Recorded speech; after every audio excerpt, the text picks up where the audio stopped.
Hi everyone, good afternoon.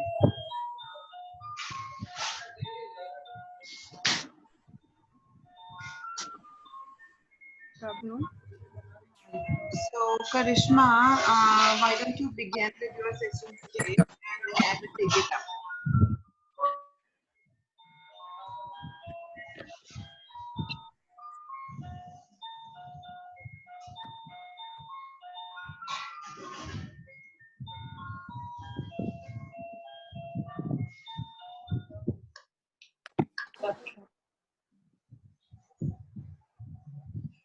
Yeah, Karishma, please start. Share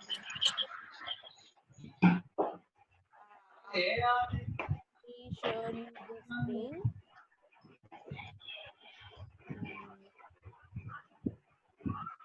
Okay.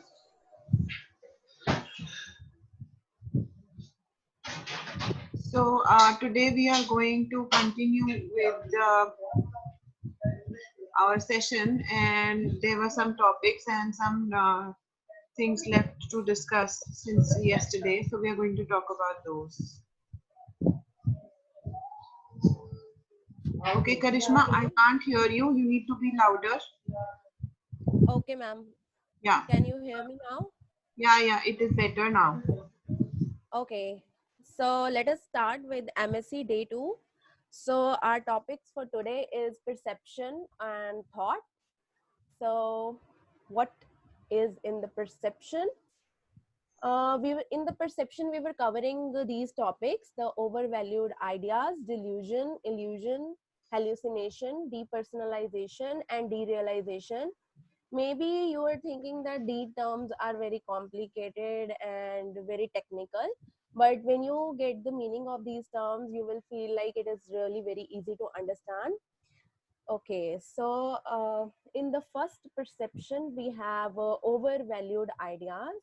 So overvalued ideas, what is the overvalued ideas? Overvalued idea is an unreasonable and sustained belief that is maintained with less than delusional intensity.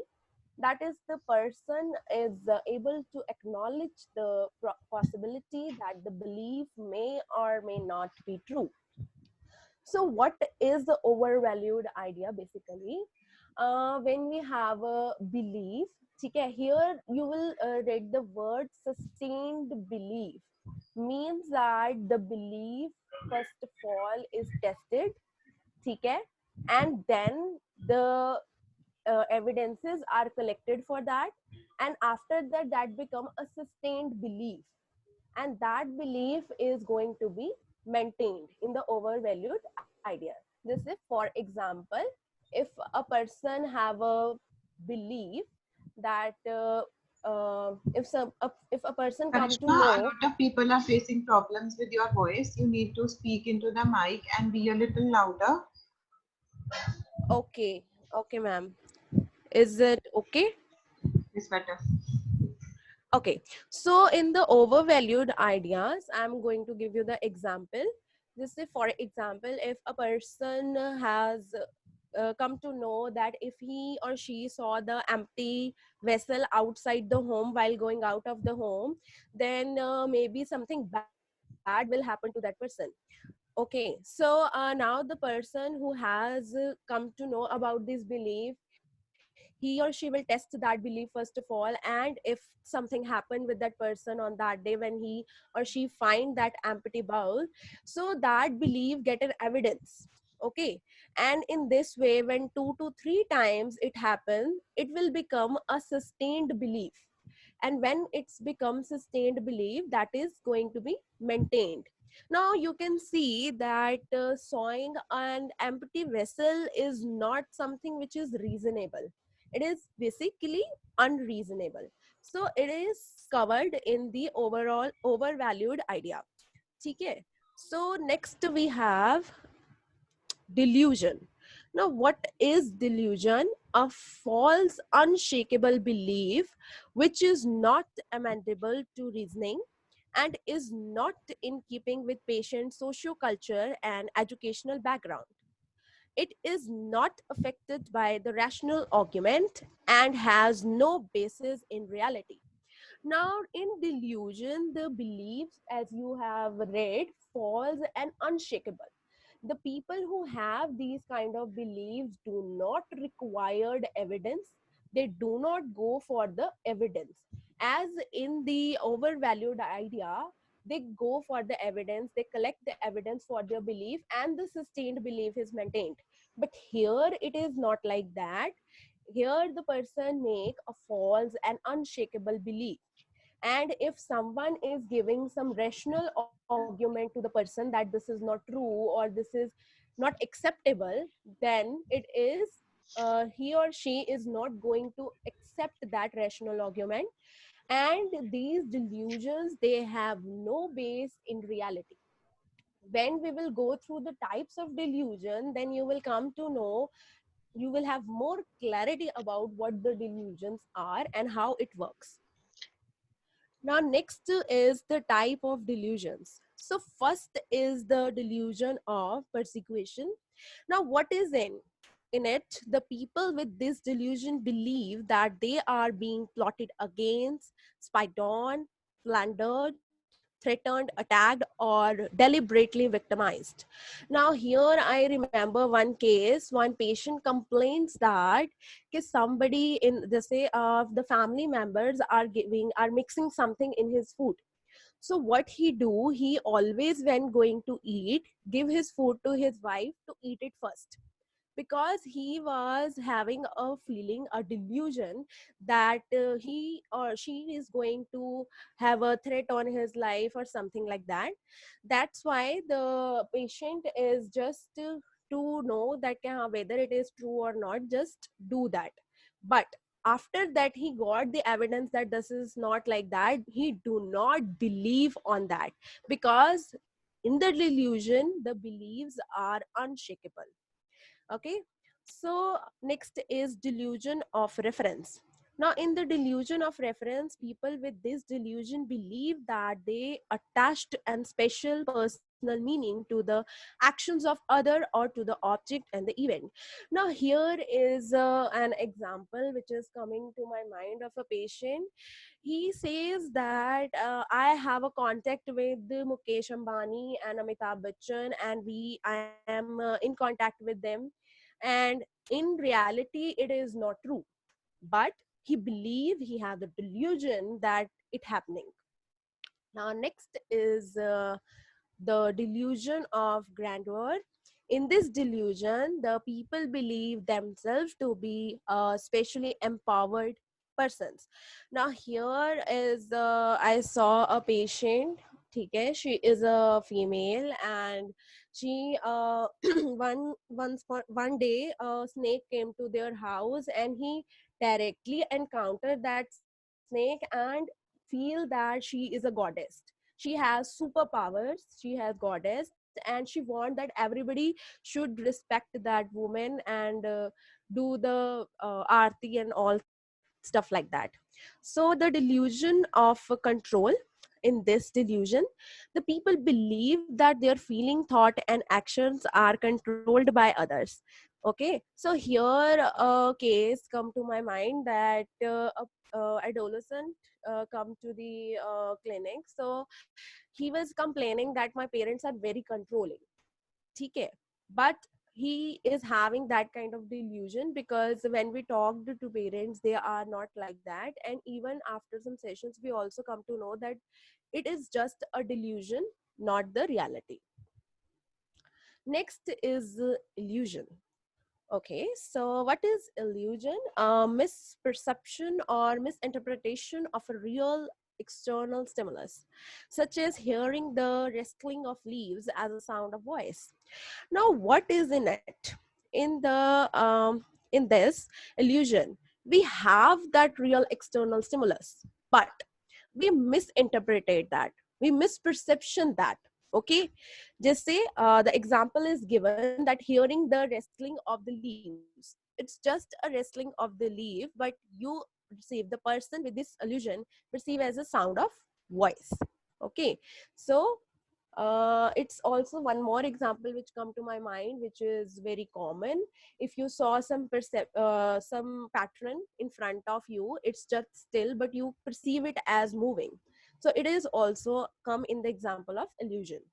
So all these things which I am telling to you, which you observed in the patient, has to be noted down in your MSc part. Next we have hallucination. Okay, so hallucination क्या होता है? Hallucination refer to the perceptions that occur in the absence of external stimuli. Now here in the hallucination, the external stimuli is absent, it's not present. Okay, and in the case of illusion, please listen carefully. In the case of illusion, real external stimuli is present, but in the hallucination, it is absent. Okay, so in the hallucination, the person perceive that it occurs. ठीक है? Perception that occurs in the absence of the external stimuli. So let us get more clarity of hallucination with the types of hallucination. Okay, so first is the auditory hallucination.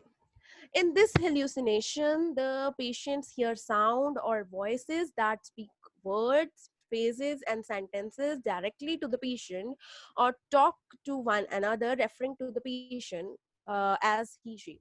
Now, here one example come to my mind. One patient come with his wife in the clinic. So the patient don't tell about this, but the wife come to tell us that his husband जो है वो he is complaining that he hear the sound at the night from the terrace.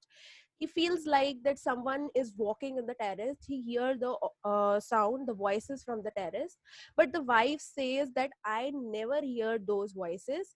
I don't know why he hears so. So it's come in an example of an auditory hallucination. Next is tactic hallucination. These hallucination involve the other senses. Other senses means like, just for example, it is given that is the forms of tingling, burning. Now here the burning is not actually present. Here is the absence of external stimulus, but the patient feel that burning. Okay, so that kind of hallucinations come under the tactical hallucination. Next is the visual hallucination. Okay, so these hallucination involves the world's perception of color or distinct vision of the people or the object. Now here the person sees somebody which is not present. That is come under the visual hallucination. A one beautiful example come to my mind regarding the visual hallucination is a movie, A Beautiful Mind, of John Nash. He is a mathematician. He was having these hallucination, auditory as well as the visual. In that movie also, the John Nash, who is having these hallucinations, he saw a girl, okay, and a man in his imagination. Okay, and then after some time, as with the therapies and everything, he come to realize that the girl in his imagination is not growing up with the age. At that point he realized about his hallucination. So next we have a somatic hallucination. So these hallucination involves something happening inside the body, such as snake crawling inside one's stomach. Okay, so next hallucination is gustatory hallucination. Now these hallucination involve the food or taste strange, etc. Here the person here the person have a hallucination that having some taste in his mouth, feeling some taste of any food or drink in his mouth, which is in actually not present. Olfactory hallucination. These hallucination involves the smell of the poison or the smoke, etc., which in reality not present. Next point come here is depersonalization. Depersonalization involve a dreamlike state in which the person has a sense of being separated both from the self and from the reality. In depersonalization, there is a change of self-perception and the person's sense of reality in temporarily lost or changed.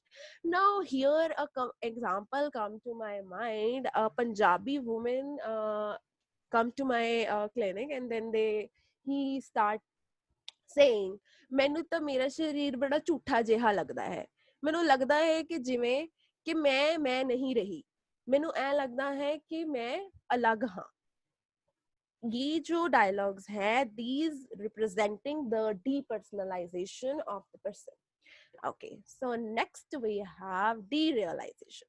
So what is derealization then? An alteration in the perception of external world, so that the feeling of reality of the external world is temporarily changed or lost. Here an example come to my mind of a patient I'm currently dealing with. She says that sometimes I feel like my family members are not my family in the home. Now what is it that she sometimes don't even feel like the family members in her house is their parents, their family. No, they feel no personal connection with them.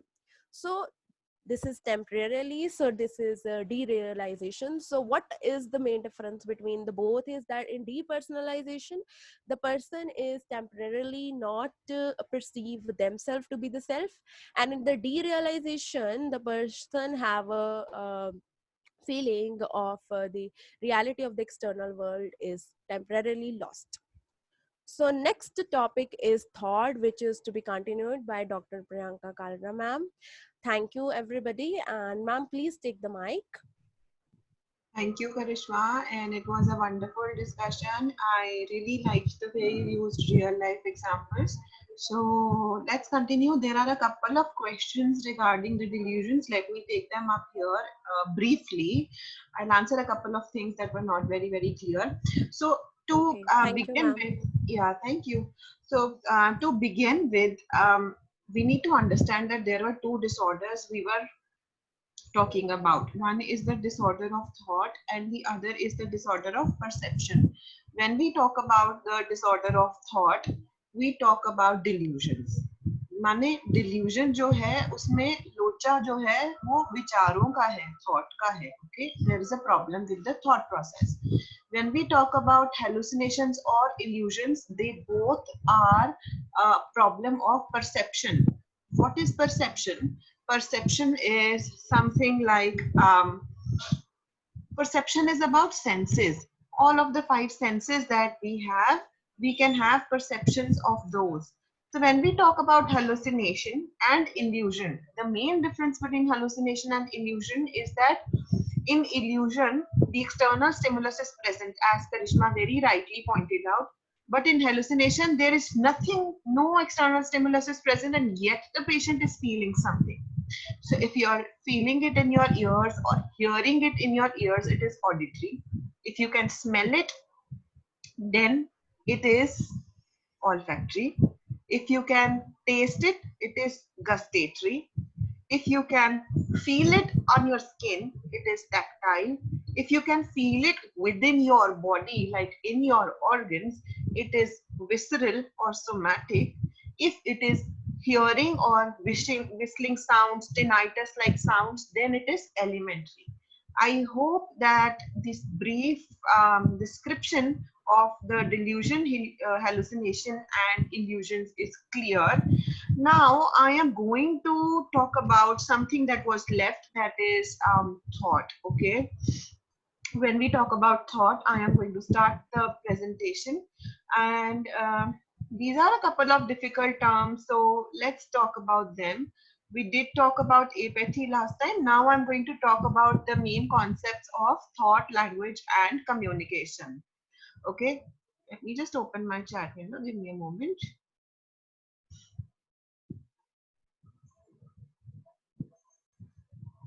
Yeah, here we go. So now I'm going to talk about thought, language, and communication. First of all, there are many references from which you can read this. Each of them will have some or the other differences. So for some terms, there is no hard and fast rule, but I will try and explain as much as is possible. Okay, so when I'm talking about speech, there were a couple of topics that were left in the speech. I am going to talk about those. One is poverty of speech. Poverty of speech मतलब क्या होता है? मतलब आपने किसी को कोई question पूछा, you asked a patient a question and the patient answered only in monosyllables. For example, in this question, you asked a patient how many children you have and the patient said two, a girl and a boy. Girl is 13 and the boy is 10.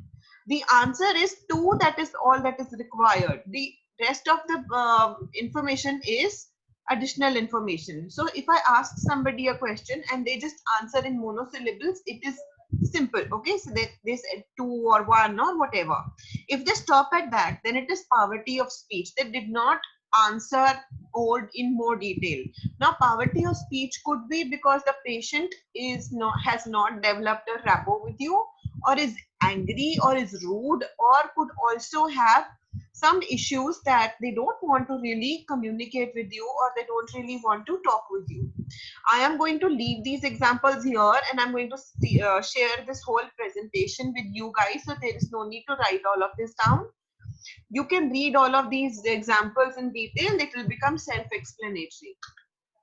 Now, when we talk about poverty of thought and laconic speech is the same thing. When we talk about content of speech, now this is an interesting term. I need you to understand this. Poverty of speech means जो पूछा उसका जवाब बहुत छोटा सा दिया. When we talk about poverty of content of speech, माने जो मैंने पूछा उसका उसका जवाब देने के लिए इतना सारा कुछ बोला पर उसमें से काम का कुछ भी नहीं था. Okay, the content was empty. So I asked something. They started telling me a lot of things here and there, same like circumstantiality in the circumstantial pattern. And they said so many things, but what was required, they did not say. Okay. Yeah. So, for example, the interviewer asks the patient, tell me what you are like, what kind of person you are. And the patient says, oh, one hell of a odd thing to say, perhaps in this particular circumstances. I happen to be quite pleased with who I am or how I am, and many of the problems that I have and have been working on, or I have difficult times for me to handle or work on because I am not aware of these problems. Blah, blah, blah. So basically, that person didn't really answer what was the person like, but said so many other things, right? So next is pressure of speech. Speech में pressure का मतलब क्या है?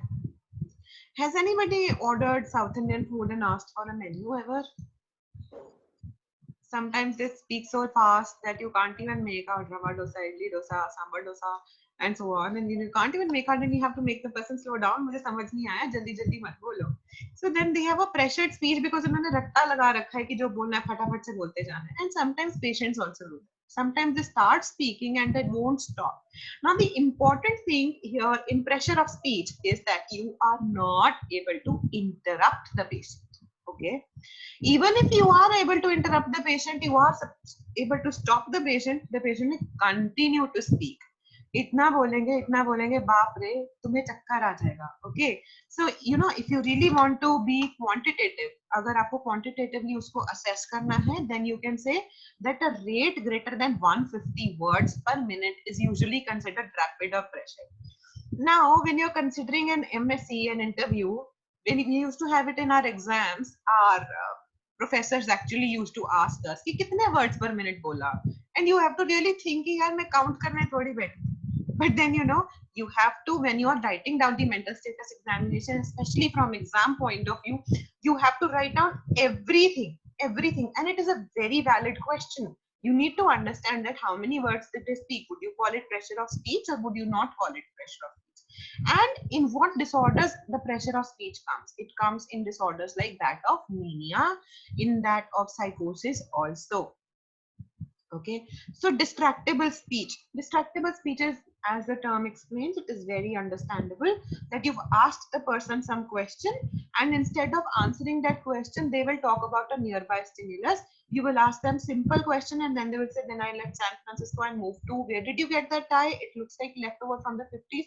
So जो भी चीज उनके सामने आई, नजर में आई, बोलते बोलते डिस्ट्रैक्ट होके किसी और चीज की तरफ they will start paying attention. Okay, but they will lose track of what they were talking about. So that is destructible speech. Tangentiality. We discussed this last time. I thought I might just include this because it covers the topic entirely. Tangentiality is when they answer obliquely. Circumstantiality also we know. Now somebody asked me this question yesterday: derailment, loosening of association, and flight of ideas. This is something I really want you all to pay attention. So I'm opening my chat window. If anybody has a question here, I'm going to take it up right here only and then take up the rest of the topics. Derailment. Derailment का मतलब है whenever we have asked a person to say something in their spontaneous thoughts, in their spontaneous ideas, when they are talking about something, then they will forget what they are talking about. They will lose track to one another that is clearly but obliquely related and on to one that is completely unrelated. So from one thing that was related, they have shifted to another thing that is completely unrelated. Things may be said in juxtaposition that lack a meaningful relationship, or the patient may shift idiosyncratically from one frame of reference to another. Okay, difficult words, I will explain. At times there may be vague connection between the ideas, and others there will be none that is apparent. This pattern of speech is often characterized as sounding disjointed. Perhaps the commonest manifestation of this order is a slow, steady slippage with no single derailment being particularly severe, so that the speaker gets farther and farther and farther off track with each derailment without showing any awareness that his reply is no longer having any connection with the question that was asked. Question आपने पूछा, patient उसका answer करते करते अपने answer देते हुए पटड़ी से उतर गया और धीरे धीरे करके वो इतना दूर जाना शुरू हो गया कि इवेंचुअली उसका आंसर किसी भी तरीके से आपके क्वेश्चन से रिलेटेड नहीं है. So people who are asking me differences between derailment, losing of associations, and flight of ideas, please be patient. I'm going to talk about exactly that for the next 4-5 minutes or so and share some diagrammatic representations of the same so that this topic becomes very clear to you. This is it. So derailment, there is a question that is asked.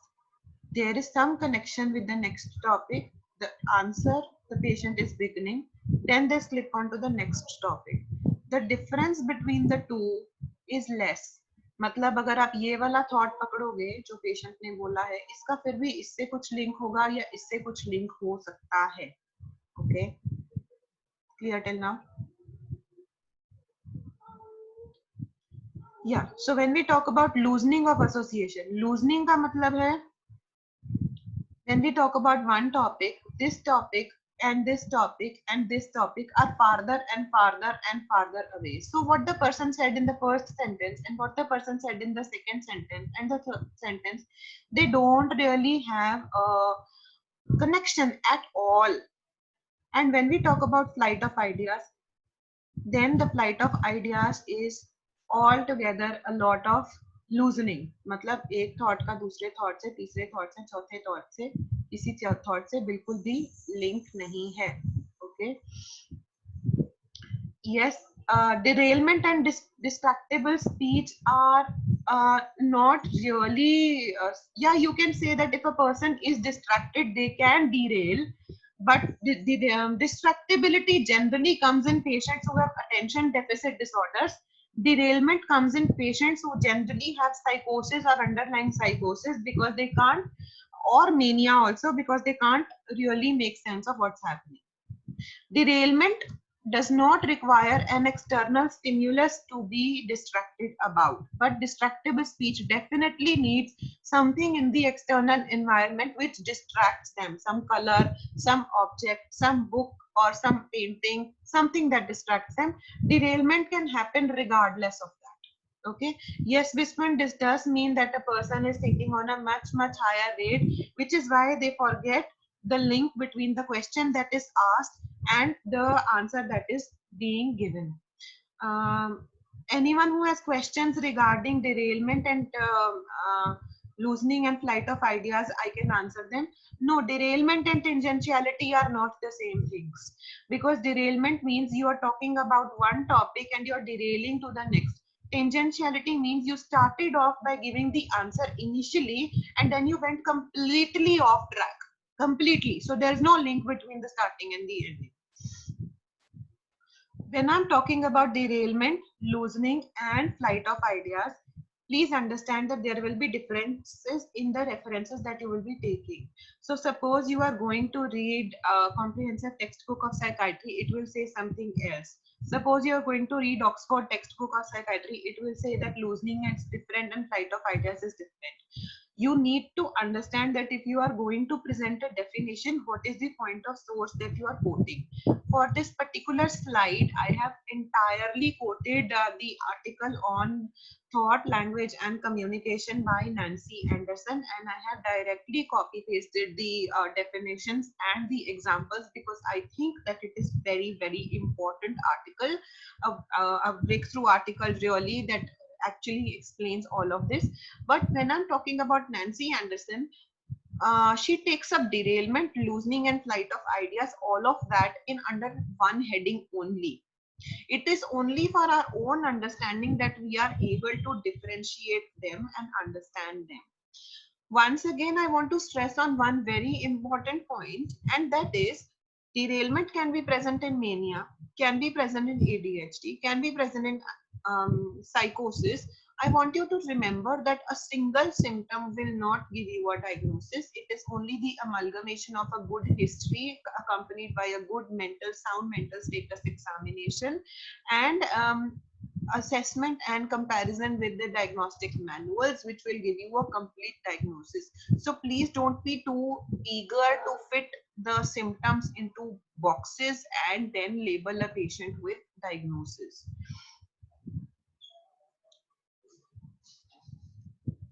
Yeah, so next I am going to talk about, give me a moment.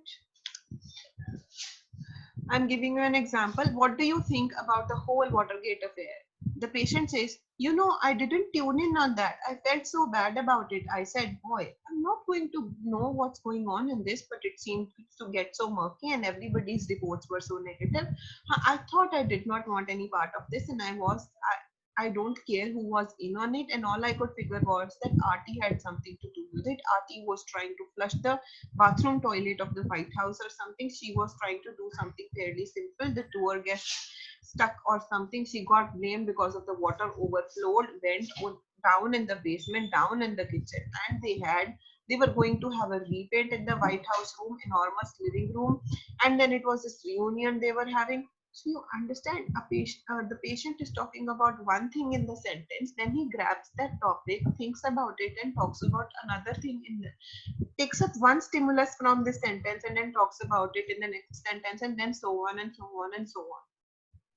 This is how they start derailing. So when they began from the Watergate affair, eventually the patient ends up by saying, I slipped on the floor of the kitchen, cracking my toe when I was teaching some kids. Now this last line and the first line has no connection. And the patient doesn't know that they have slipped. Okay. Incoherence, word salad, jargon aphasia, schizophasia, or paragrammatism. This is a pattern of speech that is essentially incomprehensible at times. Incoherence is due to several mechanisms, which may sometimes occur simultaneously. Sometimes the rules of grammar and syntax are ignored, and series of words or phrases seem to be joined together arbitrarily at random. Some portions of coherent sentences may be observed in the midst of a sentence that is incoherent as a whole. Sometimes the disturbance appears to be at a semantic level. So basically there are grammatical errors, there are syntax errors, that the words just don't make sense. And it generally happens in patients who have very, very severe disorders like schizophrenia. Okay, so this is, I think I should stop here. Next, there are a couple of points. I think there are just 2 points left. Circumstantiality I discussed yesterday. I'm going to talk about perseveration. Perseveration बहुत interesting topic है. इसके अंदर हम बोलते हैं stock words होते हैं. कुछ stock words that a patient has said, like for example, I think I'll put on my hat. The interviewer asks, tell me what you're like, what kind of person you are. I'm from Marshtown, Ohio. So I'm running out of time. In less than a minute, the meeting will stop. We'll continue on 12:50. I wanted to know in perseveration, there is one topic that the patient has picked up and they will continue talking about it like Iowa, Iowa, Iowa, Iowa. So that is a stop word. Okay. I'm going to end here and I'll take up questions in another 10 minutes. Let's please have a small break and see you each other in 10 minutes time.